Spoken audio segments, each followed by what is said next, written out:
ایک جنازہ ہو گیا، اللہ کے رسول تشریف لے گئے، ابھی لہر تیار ہونے میں دیر تھی، حضور بیٹھ گئے اور آپ نے لمبا خطبہ دیا، کسی دن وہ بھی بیان کروں گا، بڑا ابن اعظم رضی اللہ عنہ۔ حضور نے فرمایا جب موت کا وقت آتا ہے اس وقت فرشتوں کی ایک پوری گارد آتی ہے۔ ہم لوگ سمجھتے ہیں ایک ہی ملک الموت ہے، روحیں قبض کرتا، اس سے آگے لوگوں نے پھر ایک ردہ رکھ لیا کہ جب ایک ملک الموت ساری زمین پر اتنے جہان پر گھومتا اور سب کی جانیں نکالتا تو حضور اگر حاضر ناظر ہو جائیں پھر کیا؟ یہ ہمارے دوست کہتے ہیں یہ بات ہی غلط ہے۔ ایک ملک الموت کب جانے قبض کرتا، بے شمار فرشتے ہیں اس کے مت، وہ انچارج ہے محکمے کا، اس کے تحت تتوفاہم الملائکہ، بے شمار فرشتے۔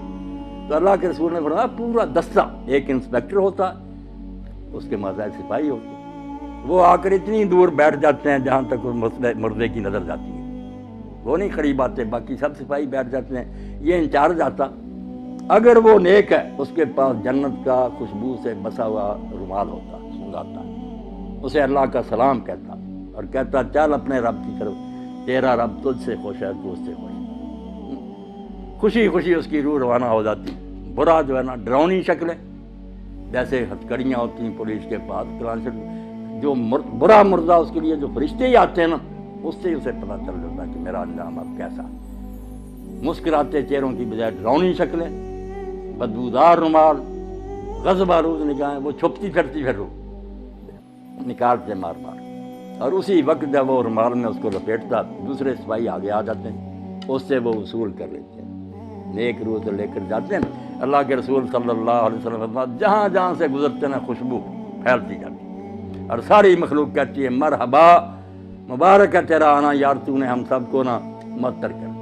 اور اگر برا تو بدبودار رومال، بدبو پھیلتی اور سارا جہان لعنت کرتا کہ تو کیسی منحوس روح ہے، ہمارا دماغ ہی خراب کرے۔ آسمانوں پر جاتے ہیں، پھر وہاں اجازت مانگتے ہیں کہ دروازہ کھولا جائے، کھولتے جاتے ہیں نیک کے لیے، 7 آسمان پر کے اللہ کی عدالت میں لے جاتے ہیں۔ حکم ہوتا ہے کہ اس کا سارا جو ہے نا اندراج وہ علیین میں کر دو، جو علیین سجین مشہور ہے کہ کوئی 2 جگہ جہاں روئے رہتی، غلط بات ہے۔ علیین سجین صرف آفس ہے، دفتر ہے، وہاں نیک لوگ جو ہیں ان کا اندراج ہو جاتا ہے کہ یہ شخص فوت ہو گیا، اس کی پوری کتاب جو زندگی تھی وہ بھی جمع کرا دی جاتی کہ یہ اس کا سارا ریکارڈ ہے۔ دوبارہ حکم ہوتا ہے کہ زمین میں سے میں نے اس کو پیدا کیا، وہیں لے جاؤ، زمین سے ہی دوبارہ اس کو پیدا، وہ روحیں واپس آ جاتی ہیں پھر اسی قبر کی طرف۔ برے کی روح لے کر جاتے ہیں، جب حضور صلی اللہ علیہ وسلم فرمایا، اللہ کہتا نہ آسمان کے دروازے نہ کھول، میرے دربار میں نہ، دفع کرو اس کو، گار دو، اس کو 7ویں زمین کے نیچے پھینک دو، وہاں ہی رہ، وہاں سے نکالیں۔ لمبی حدیث ہے جو حضرت سے برا ابن عازب۔ نیک لوگوں کی روحیں خوشی میں ہوتی، کیسی پاک زندگی ان کی۔ حدیث پاک میں آتا ہے سنن ابن ماجہ کہ جب اس کو فرشتے آ کر حساب کے لیے کہتے ہیں نا کہ جواب دو ان سوالوں کا، تو منظر دکھایا جاتا ہے سورج غروب ہونے کا۔ جب وہ مردہ ہوش میں آتا ہے اور فرشتوں کے سوالوں کے جواب دینا چاہتا، دیکھتا ہے کہ سورج غروب ہو رہا ہے، عصر کا وقت بھی تنگ ہو گیا، تو وہ کہتا دعونی اصلی، مجھے ذرا مہلت دو میں نماز پڑھ لوں۔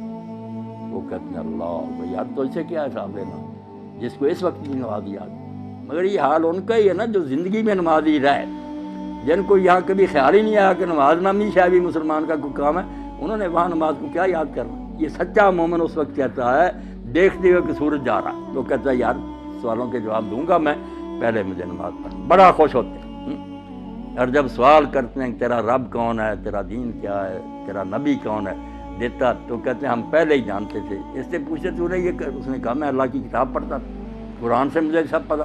وہ کہتے ہیں ہمیں تیرے بارے میں یہی توقع، سو جا، جیسے دلہن آرام سے سوتی ہے، اور روزانہ پھر اس کو جنت کا مقام دکھایا جاتا، ہر روز پردے ہٹا کر صبح شام وہ دیکھتا ہے کہ آخرت میں میرے لیے یہ تیار، خوشیاں جیسے مہمان خانے میں ریسٹ ہاؤس میں بیٹھے نا، وہاں دیکھتا ہے کہ میرے لیے یہ انعام ہے، خوشیاں ہی خوشیاں۔ اور دوسرے کو صبح شام جہنم دکھائی جاتی، جیسے پھانسی کا ہاتھ دکھایا جاتا کہ یہ ہے تیرے لیے، اب پھانسی گلے میں پڑنے، وہ بیچارہ پہلے ہی مرتا، مرنے سے پہلے روز مرتا ہے کہ یہاں میں جانے والا ہوں۔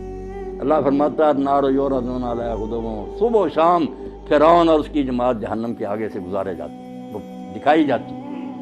اور یوم القیامت یردون الی اشد، جب قیامت کا دن ہوگا سچ مچ داخل ہو جائیں، یعنی مرنے سے پہلے ہی فرشتوں کے شکلوں اور رویوں سے ہی پتہ چل جاتا کہ میرا حشر اب کیا ہے، اور بعد میں جو قبر میں جاتے ہی شروع ہو جاتا یا ایک سوال جو ہم لوگوں کو پریشان کرتا ہے کہ جب یہاں ہی سوال جواب ہوتے ہیں لوگوں کو ثواب عذاب ملنا شروع ہوتا ہے، قیامت میں پھر کیا ہوگا؟ جو کہتے ہیں صاحب صاحب قیامت کو ہونا ہے، ادھر آپ بیان کر رہے ہیں کہ سوال جواب ہوتے ہیں اور ثواب و عذاب ہوتا، یہ بھی آپ لوگ سمجھدار ہیں، سمجھنے کی بات ہے، ورنہ پریشانی ہوتی ہے۔ آپ سارے لوگ واقف ہیں اس سے کہ ایک ہے حوالات کہ زیر تفتیش مجرم وہاں رکھے گا، ایک جوڈیشل جیل ہے کہ مقدمہ چلا، فیصلہ سنایا گیا، پھر جس وارڈ میں جانے کے وہ لائق ہے وہ سزا سنا دی گئی، اس کو بھیج دیا۔ جہنم ہے جوڈیشل جیل، پورا مقدمہ سماعت ہو کے کس قسم کا مجرم ہے کہاں بھیجا جائے، یہ قیامت کے دن ہوگا۔ اور یہ جو ہے یہ صرف سرسری بات پر، جیسے پاسپورٹ دیکھا، ویزا دیکھا، چلو ادھر اس کو بھیج دو، یہ صرف ایسے ہے کہ یہ مہمان خانے میں بیٹھے ہوئے ہیں، خوشیاں منا رہے ہیں کہ آخری دعوت ہمارے لیے یہ ہے، جنت دکھائی جاتی ہے، برے ڈر رہے ہیں۔ اب یہاں یہ بھی سوال پیدا ہوتا ہے کہ ساتھ ساتھ ہی کیوں نہیں معاملہ طے ہو جاتا؟ اللہ تعالیٰ کو صابر ابھی فیصلہ کر دے، اس کو جہنم بھیج دے، اس کو جنت۔ یہ کیوں ہے دو مرحلے کے؟ قبر میں صرف سرسری بات پرس ہے، آخرت میں پھر جہنم میں جنت ہے۔ یہ چیزیں آپ چونکہ پڑھے لکھے ہیں اور یہ چیزیں ضرور کی ہیں کہ عقیدہ جو آخرت کا اس کو سمجھا جائے۔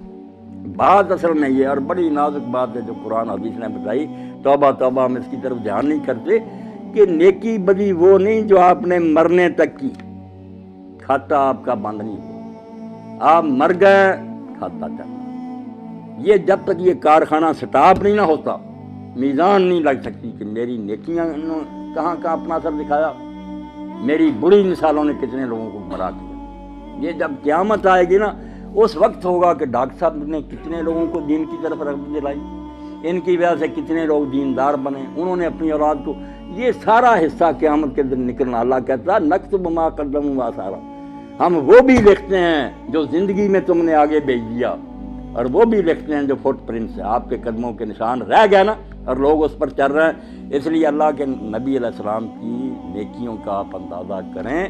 یہ جو ہم کہتے ہیں نا حضور کو یہ ثواب پہنچانا، یہ بہت بعد میں تنگ ذہن والوں نے نکالا۔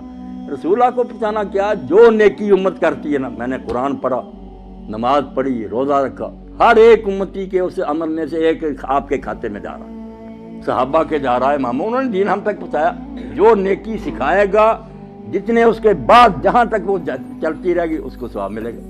یہ ایسا بینک کا کھاتا ہے جو بند نہیں ہوتا۔ اور برائی بھی اگر آپ نے شروع کر دی کہ اچھا بڑا گاؤں تھا، آپ نے کوئی لڑکی اغوا کر دی، کوئی قتل کر دیا، دشمنیاں ہو گئیں، آگے خون خرابے قیامت تک چل رہے ہیں، تو آپ کو حصہ نہیں ملنا۔